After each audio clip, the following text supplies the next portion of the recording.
Tanpa ngepet kita pasti miskin. Apa kabarnya kepada Anda semua? Welcome back di RF Channel on YouTube. Masih bersama dengan Ryan Filbert. Kita akan masuk ke dalam satu topik yang belakangan ini menjadi tren.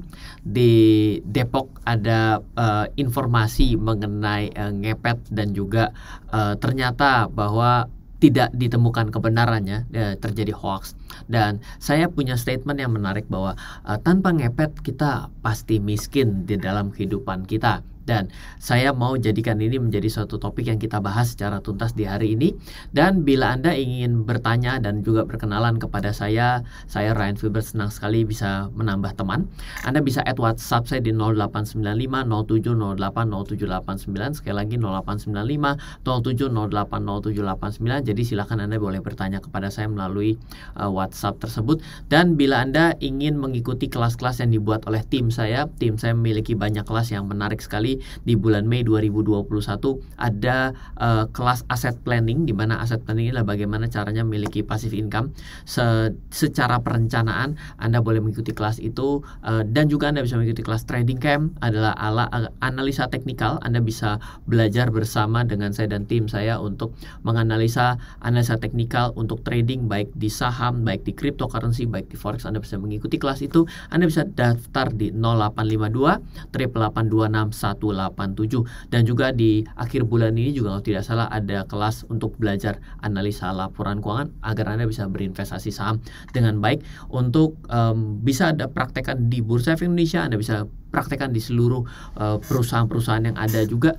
Dalam Anda mungkin mau investasi untuk saham-saham yang ada di India yang hari ini sedang pandemi, biasanya terjadi koreksi, ataupun Anda juga mau ke Amerika juga bisa untuk saham-saham ada di Wall Street. Anda bisa mempelajari di analisa fundamental atau fundamental camp di 0852 882 6187. Dan seluruh video dan juga ada beberapa video-video yang tidak kita bahas pada RF Channel, yaitu mengenai fintech, Anda bisa akses di aplikasi MyRF. Aplikasi MyRF bisa diinstal di aplikasi Android ataupun ada di iOS. Kita akan mulai pada topik hari ini. Tanpa ngepet kita pasti miskin. Saya mau ke tren di mana di Depok ramai sekali mengenai babi ngepet dan ternyata tidak terbukti. Dan sadar atau tidak, sebenarnya hal-hal seperti ini masih banyak di sekitar kita. Dan hati-hati bagi Anda yang percaya bahwa hal ini ada dan mungkin Anda merasa bahwa ini benar-benar ada ataupun tidak. Mari saya akan coba ambilkan teknologi dasar dalam alam bawah sadar kita, bahwa alam bawah sadar Anda jadi semakin yakin bahwa tanpa ngepet, jin, pesugihan, korupsi, kolusi, nepotisme, mencuri, Anda tidak bisa kaya. Di keluarga saya pun sama. Di keluarga saya ketika ada seorang ada tempat rumah makan dibuka, gambar ikannya besar sekali di daerah Jakarta Pusat. Dari saya kecil selalu ramai. Begitu kena krisis makin ramai, malah bisa membeli daripada ruko ataupun gedung di sebelahnya. Apa yang ada di sekitar saya? Apa yang ada di keluarga saya? Oh iya, jelas dia di situ pakai pesugihan. Oh itu yang sana jelas karena dia itu korupsi. Oh itu jelas karena dia ini. Oh itu jelas, selalu ke arah sana. Jadi ada suatu statement di dalam alam bawah sadar kita ataupun di sekitar kita. Terang aja dia kaya, dia ngepet. Terang aja dia kaya, dia ada backing. Terang aja dia kaya, dia pakai gunung kawi. Gunung kawi itu yang untuk pesugihan. Terus pertanyaan saya, dari kecil loh, saya dari kecil ya, saya bilang, kenapa kita harus berdoa sama Tuhan? Lah, coba itu kalau memang kita ini yakin bahwa Tuhan kita ini besar, masa kita kalah sama yang hal-hal seperti itu? Terus ngapain Anda percaya bahwa Tuhan Anda lebih besar dan lebih hebat di atas segala hal? Kalau semua hal di atas adalah jalan terang aja menuju kaya dan sukses. Yang terang aja dia kaya, dia ngepet, terang aja dia kaya, dia ada backing. Lah kalau itu semua yang kayak gitu adalah jalan menuju kaya dan sukses, terus habis itu ngapain juga Anda harus percaya sama Tuhan Anda? Kan jadi tidak sinkron ya. Di satu sisi kita takut akan Tuhan dan percayakan Tuhan kita, tapi di satu sisi kita itu merasa bahwa jalan untuk menjadi sesuatu itu seperti itu. Dan apakah kalau kita mengikuti Tuhan kita adalah artinya kita harus dalam keadaan yang menderita? Aneh juga, saya jadi bingung dengan statement-statement itu gitu. Jadi hati-hati, Anda bisa jadi tidak kaya. Hati-hati, Anda menjadi orang yang tidak benar karena Anda memiliki keyakinan-keyakinan yang ada hubungannya dengan hal-hal yang seperti itu. Kalau tidak negatif, Anda tidak bisa kaya dalam kehidupan kita sehari-hari. Saya tidak tahu apakah di sekitar Anda seperti itu, tapi di sekitar saya banyak yang seperti itu. Ya iyalah, dia kaya, orang dia itu ada koneksi ke si A, si B, si C. Selalu arahnya ke sana terus gitu ya. Saya suka dengan kata-kata ini. Kalau kita tidak bisa mencari cara untuk bisa menghasilkan uang dalam keadaan kita tidur, kita akan bekerja sampai mati. Iya, ketika Anda tidur-tiduran di rumah saja gitu ya, Anda bakal disangka ngepet gitu. Itu kan bisa jadi seperti itu. Nah, kalau saya pribadi, saya mau ambil suatu kata-kata yang saya suka adalah ini saya belajar juga dari Anthony Robbins. Intinya adalah unfair advantage. Dalam kehidupan kita memang ada sebuah keunggulan yang menyebabkan pertandingan menjadi terasa tidak adil. Karena apa? Karena ada pengetahuan, ada suatu ketidakadilan atas keunggulan yang tidak dimiliki oleh orang lain. Contoh, ada orang yang bisa diam di rumah saja tapi bisa dapat uang. Apa ketidakadilannya? Anda orang zaman dulu biasanya pakai telepon koin. Nah, saya yakin kalau anak-anak umur 20 tahunan tidak tahu telepon koin. Di masa yang lalu itu ada telepon koin, kita mau telepon harus pakai koin, habis itu harus pakai kartu, ya bentuknya pakai chip. Biasanya pakai telepon koin, tidak tahu bahwa ada yang namanya toko online, website 24 jam satu hari. Anda bayar cuma 1 tahunan sekali. Anda bisa jual barangnya orang, jadi calo, jadi broker, jadi dropshipper. Jadi walaupun Anda duduk di rumah, orang yang bisa mengelola toko online, entah toko online-nya website sendiri atau di marketplace, dan ternyata dia itu adalah jualan barang orang, dalam arti kata adalah dia calo, cuma agen pemasar saja. Orang itu tidak pernah keluar rumah, tapi hari ini tetap punya uang dan mungkin bisa beli sesuatu, atau mungkin bangun rumahnya. Kita tiba-tiba akan bilang, wah ini nih, ya, pasti ini nih gitu ya. Oh ini ternyata simpenan, wah lebih gila lagi. Udah tambah ngepet, ya kan? Ditambahin pesugihan, simpenan pula. Jadi ini pokoknya isinya hal negatif semua di sana. Padahal unfair advantage. Kenapa? Anda tidak tahu bahwa ada namanya website. Anda tidak tahu bagaimana cara membuat website. Anda tidak tahu bahwa ada namanya dropshipping. Anda tidak tahu Anda bisa dropship dari luar negeri. Zaman dulu, saya ini pemain toko online. Awal muasal saya punya uang itu adalah karena saya dagang online, yaitu di forum ponsel dan di Kaskus. Saya punya uang, saya investasi. Itu tahun 2004. Jadi kalau anak zaman now itu sehari ini main bisnis online, saya zaman dulu sudah bisnis online. Jadi saya dulu suka di JNE Tomang Raya. Itu banyak sekali teman-teman saya situ. Kenapa orang kita nabuh beduk rame-rame menjelang ini kok takbiran kita tuh masih ngirim barang. Saya tuh inget banget. Teman-teman saya banyak yang masih saya telepon yang sekarang udah jadi petinggi-petinggi di JNE. Nah, itu terjadi gitu. Jadi dulu kalau ditanyakan saya juga bingung ditanya Ryan ini bisnisnya apa. Kalau saya dulu bilang saya bisnisnya adalah jualan online, orang nggak bisa mengimajinasikan. Disangkanya orang jaga warnet. Ya kan dulu kan era warnet. Jadi tahun 2004-an itu era-era warnet mulai menjamur ya, dengan segala jenis internet yang masih jeleknya luar biasa itu. Tapi saya sudah menjalankan. Itu terjadi unfair advantage. Kenapa kok saya bisa tahu? Karena saya nyoba, karena saya kepo, karena saya pengen belajar. Nah, saya belajar, bahkan saya SD pun saya sudah minta. SD zaman saya dulu cuma ada namanya kursus online, bukan kursus online, offline ya. Itu Widya Loka di daerah Duta Merlin. Saya belajar, itu saya sudah belajar Photoshop dan saya sudah belajar Adobe Flash. Dulu belum Adobe, tapi namanya Macromedia Flash. Anda pun hari ini mungkin nggak tahu Macromedia. Hari ini Anda mungkin tahunya adalah Adobe Illustrator, grup-grupnya Adobe Premiere ya, After Effects mungkin seperti itu. Tapi saya sudah tahu unfair advantage buat diri saya daripada orang lain. Dan ini terjadi juga loh dalam kehidupan Anda hari ini. Kenapa? Karena Anda orang zaman dulu, tertinggal juga gitu. Mungkin ini juga harus kita jadikan consider dalam era hari ini. Inti selanjutnya unfair advantage dalam kehidupan kita memang ada sebuah keunggulan menyebabkan pertandingan terasa tidak adil. Contoh, ada orang yang bingung, toko tetangganya selalu ramai, jadi perbincangan banyak orang. Dia mulai berpikir, jangan-jangan pasti begitu ya. Faktanya ternyata si tetangga jago sekali digital marketing melalui Instagram, partner dengan GoFood, di endorse selebgram, rajin giveaway, bikin funneling yang bagus. Dan orang itu Instagram cuma buat cewek seksi yang lenggak-lenggok. Sama-sama pakai. Tapi yang satu itu ngerti bagaimana cara mainin hashtag, ngerti bagaimana caranya Instagram Live. Yang ini cuman cewek seksi lenggak-lenggok. Ya apa gunanya? Ya itu yang terjadi. Karena apa? Karena kita dengan media yang sama, kita mengambil suatu advantage yang berbeda. Advantage-nya bisa ngeliatin cewek seksi lenggak-lenggok. Itu juga advantage ya, yang mungkin saya juga nggak tahu. Tapi itu yang terjadi. Kita kalau mau bicara mengenai kehidupan yang tidak fair, maka pengetahuan atas sesuatu itu menjadi sangat tidak fair kalau Anda tidak mengetahuinya. Unfair advantage dalam cari duit sambil tidur. Akui dulu bahwa memang bisa tidak bekerja, bisa dapat uang. Akui dulu. Kalau Anda memang sudah tidak mengakui, maka sudah pasti Anda tidak akan pernah bisa tidak bekerja, bisa dapat uang.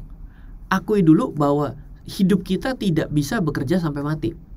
Di sekitar saya, dua statement ini masih perdebatan loh.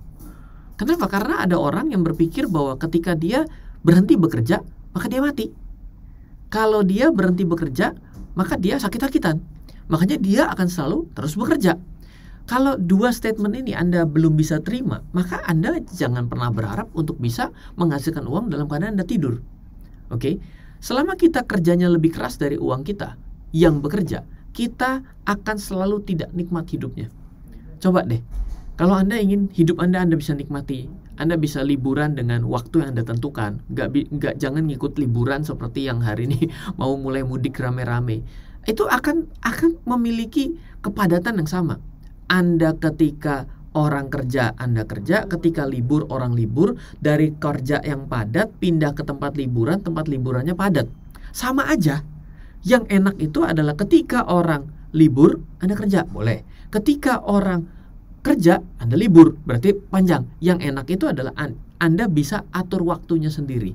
Kenapa? Kalau Anda tidak bisa atur waktunya sendiri, Anda akan selalu terjebak dalam rutinitas. Yang mana kadang-kadang rutinitas itu tidak kita pahami loh datangnya dari mana. Contoh sederhana saya bisa bilang. Anda mulai hari ini sadarin kalau pakai celana itu kaki kiri atau kaki kanan dulu. Coba deh Anda pagi-pagi itu cobain kaki kiri atau kaki kanan dulu. Nah, Anda kan nggak pernah ada yang ngasih tahu pengajaran bahwa yang mana yang lebih bagus dan memang tidak ada yang lebih bagus kan? Betul nggak? Anda jalanin. Terus Anda ubah kebiasaannya. Misalnya tadinya kaki kiri dulu baru kaki kanan. Sekarang besok pagi Anda kaki kanan dulu kaki kiri. Saya pengen tahu rasanya. Pertama canggung. Yang kedua bisa mau jatuh loh. Nah ini yang terjadi. Equilibrium ataupun suatu keseimbangan itu akan diganggu. Anda akan banyak sekali perubahan. Untuk hal kecil yang mungkin nggak ada impactnya. Antara naikin kaki kiri atau kaki kanan nggak ada impactnya. Apalagi ini. Sesuatu yang sudah dalam kehidupan kita sehari-hari. Kita sudah punya keyakinan. Kita tidak bisa, kalau akui dulu bahwa memang bisa tidak bekerja bisa dapat uang. Ini gak gampang untuk bisa mengakui hal ini. Di sekitar saya pun terjadi yang sama, ya. Nah, unfair advantage prinsip uang yang kerja untuk kita. Tanya kepada diri kita. Ini contoh, berapa uang yang cocok Anda miliki hari ini yang membuat Anda hari ini tidak perlu bekerja? Oke, mungkin jawabannya lah gaji Anda. Oke, nggak masalah. Pertanyaannya lah, dengan cara apa saya bisa dapat uang sejumlah gaji saya tanpa perlu bekerja? Oh, tidak bisa. Oh, tidak mungkin. Hal itu mengimpi saja. Ya, oke.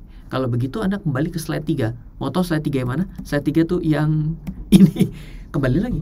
Terang aja. Selalu terang. Orang lain terang, Anda gelap. Kenapa? Ya karena ya begitu. Karena ketika Anda sudah mengatakan, Anda selalu bicara, oh tidak bisa, oh tidak mungkin. Kalau yang saya lakukan tidak bisa, kalau orang lain terang aja. Selalu ke sana. Kalau seperti ini, Anda akan selalu berputar. Pasti bisa, cuma unfair advantage-nya yang belum Anda ketahui. Oke. Contoh yang paling tradisional, gaji 4 juta, mau tidak kerja, bisa. Jawabannya adalah punya tabungan 480 juta, cari investasi yang menghasilkan pasti 10% per tahun. Maka tahun depan Anda sudah punya 48 juta. 48 juta dibagi 12 adalah 4 juta. Selamat, Anda tidak perlu lagi bekerja. Ketika Anda katakan seperti ini, saya yakin ada pemikiran yang berontak di dalam diri Anda. Oh, tidak bisa. Kan ada pajak, Ryan. Tiba-tiba jadi orang yang taat pajak. Selama ini nggak pernah bayar pajak juga. Karena ada inflasi, Ryan. Loh, selama ini nggak ngerti. Emang berapa inflasi? Berapa, Ryan? Nggak tahu saya. Loh, kan bisa ngomong ada inflasi, ada kenaikan harga. investasi pasti 10% per tahun. Mana ada? Ada peer-to-peer lending 15%. Loh, tapi kan ada resikonya. Selama ini juga Anda dikasih 15% juga tidak membuat Anda bisa passive income kan? Nah, betul nggak? Ada pajak, ada inflasi, 10% mana ada. Begitu ada resikonya. Selama ini diajakin untuk ikut money game, berani-berani aja. Kok bisa? Loh, 480 juta dari mana, Ryan? Kalau saya 480 juta, saya memang mau kejar. Dan saya yakin sama range 10% per tahun. 480 juta kalau saya kejar dengan gaji saya 4 juta, saya perlu 120 bulan loh, Ryan. Kalau gaji saya tidak saya ambil, 100% saya investasikan. Terus saya makannya apa? Betul. Anda akan tabrakan dengan ini semua, betul? Betul? Program ngepet positif kita nggak akan terjadi kalau Anda selalu berpikir seperti ini. Kenapa? Ada perbedaan yang tebal antara orang sukses dan gagal. Orang sukses mencari jalan agar hal itu bisa terjadi. Orang gagal selalu mencari alasan agar semua itu tidak pernah terjadi. Apa yang Anda tabrakan adalah cara berpikir Anda menuju kegagalan. Kenapa? Banyak alasan. Agar apa? Agar Anda tidak melakukan itu. Anda hanya mau berpikir bahwa Anda lebih pintar akan statement itu. Saya cerita dalam kehidupan saya. Saya bukan orang pintar, saya sangat bodoh. SD saya hampir nggak naik kelas terus. Tapi syukur SMP masih bego juga. Bahkan sampai ada guru saya yang mengatakan bahwa saya adalah orang yang sok tahu. Ya, sudah sok tahu, masih kelihatan masih sampai hari ini sok tahunya. Sudah sok tahu, habis itu bodoh dan hobinya nyontek. Gini gerombolan jelek. Diskors pula menjelang Eptanas. Dulu saya masih Eptanas. Tapi saya enjoy aja menjalani itu gitu ya. Saya jarang pulang dari sekolah. Kalau sekolah selalu terbuka buat saya karena saya sekolah dekat dengan sekolah saya dekat dengan rumah, jadi saya suka main di sekolah tapi nggak pernah belajar juga gitu. Jadi hal-hal seperti itu udah biasa buat diri saya. Berbicara mengenai hal negatif itu udah biasa buat diri saya. Dan saya dicap negatif udah biasa. Saya dianggap saya lebih buruk daripada saudara-saudara saya. Saya selalu dibandingkan sama oma saya. Oma saya itu cara mendidik saya dengan cara membandingkan. Untung cucunya ini tahan banding. Akhirnya struggling. Lumayan. Hari ini walaupun dibilang gak sukses ya lumayan juga. Karena kalau andekan saya liburan 1 bulan penuh, saya gak kenapa-napa juga. Karena saya punya passive income gitu ya. Jadi ketika saya mendapatkan suatu hal yang saya tidak mengerti, saya selalu merespon positif. Saya selalu ingin mempelajari. Dan saya selalu berpikir bagaimana caranya untuk bisa menentukan hal itu baik atau saya atau tidak itu dengan saya jalani. Makanya saya menjadi seorang praktisi. Saya disebut berhasil, saya bukan orang berhasil. Saya cenderung bodoh dan tidak perlu menjadi orang pintar untuk bisa menjadi orang sukses. Karena apa? Caranya adalah orang sukses itu sebenarnya adalah menjalani berkali-kali kegagalan dan akhirnya menjadi sukses. Karena apa? Karena dia belajar dari kegagalan diri sendiri. Tapi menurut saya Anda tidak perlu menjalani dengan kegagalan diri sendiri. Anda bisa belajar dari kegagalan orang lain. Kalau Anda tidak mengambil konsep ini, Anda selalu berusaha untuk mengomentari orang lain agar Anda terasa lebih pintar dan Anda terasa lebih sukses. Ya pada akhirnya Anda akan menjadi orang yang selalu berpikir bahwa rumput tetangga lebih hijau, atau rumput tetangga hijau karena ada sesuatu tidak equal treatment terhadap diri Anda yang mungkin itu klinik, magis dan lain sebagainya. Kalau Anda sudah mulai berpikir bahwa yang namanya klinik, magis dan lain sebagainya memang lebih baik, dan Anda percaya kepada Tuhan Anda sedang mengecilkan Tuhan Anda sendiri. Sia-sia kan ketakwaan Anda? Buat apa? Ya, ini statement dari saya ya, dan tidak ada maksud apapun. Saya tidak bagi saya adalah belajar agama apapun saya suka. Kenapa? Karena yang saya ingin adalah saya ingin tahu hal positif apa yang bisa kita pelajari dalam semua ilmu dalam kehidupan kita. Oke? Jadilah orang yang berpikir untuk Anda bisa menjadi sukses daripada Anda selalu mencari alasan agar semua itu tidak pernah terjadi atau hanya membuat Anda terasa lebih pintar padahal Anda selalu semakin tertinggal. Dari saya Ryan Filbert, salam investasi untuk Indonesia. Halo, terima kasih sudah menyaksikan video di RF Channel on YouTube. RF Channel adalah channel edukasi untuk kita secara bersama-sama belajar dan mendapatkan aktualisasi mengenai investasi, keuangan, dan bisnis bersama saya, Ryan Filbert, dan tim. Add nomor WhatsApp saya di 0895 07 08 0789 0895 07 08 0789. Download aplikasi MyRF di Android atau iOS untuk mendapatkan artikel dan tema-tema khusus mengenai edukasi investasi, keuangan, dan bisnis pada aplikasi MyRF sekarang juga. Setiap bulan, saya bersama dengan tim memiliki kelas, mulai dari belajar trading dengan analisa teknikal, yang strateginya bisa Anda terapkan pada seluruh market, mulai dari saham, forex, hingga cryptocurrency, atau kelas investasi saham bernama Fundamental Camp. Untuk mengetahui kelas lainnya dan bertanya mengenai kelas, hubungi tim sekarang juga di 0852 882 6187. Sekali lagi, 0852 882 6187. Semoga terus bermanfaat. Dari saya Ryan Filbert, salam investasi untuk Indonesia.